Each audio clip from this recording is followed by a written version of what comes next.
Ahead of the State of the Union, a high-stakes air safety bill is headed for a crucial vote on Capitol Hill today. Supporters say it could help prevent another tragedy like last year's deadly midair collision near Reagan National. And that's where we find our Jess Arnold this morning with what's at stake. Jess, good morning.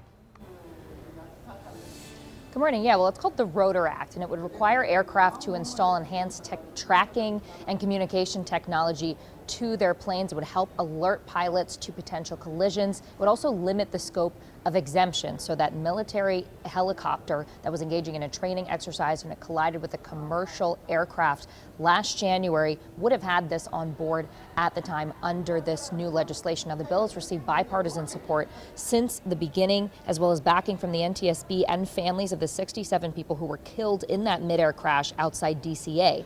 But just last night, the Pentagon reversed course on its support, saying it would, quote, create significant unresolved budgetary burdens and operational security risks affecting national defense activities. The Senate passed it unanimously at the end of last year. Still, 2 Republican congressmen do not support the ROTOR Act and are offering their own alternative, the Alert Act, which they say addresses all 50 of the NTSB's safety recommendations. Critics of it, though, say it delays certain safety improvements that could be made immediately, so families shared a statement telling lawmakers to pass the ROTOR Act today and then workshop other legislation to cover more safety upgrades tomorrow. Virginia Congressman Don Byers shared this message yesterday on his X platform. Passing the ROTOR Act is the first and strongest step that Congress must take to immediately give pilots another key tool to prevent collisions and to begin saving lives now. Unlike the bill before us today, the Alert Act tackles all of the identified root causes that led to this deadly crash. Unfortunately, the ROTOR Act, or this piece of legislation, touches on only 2 of the NTSB's 50 recommendations and provides.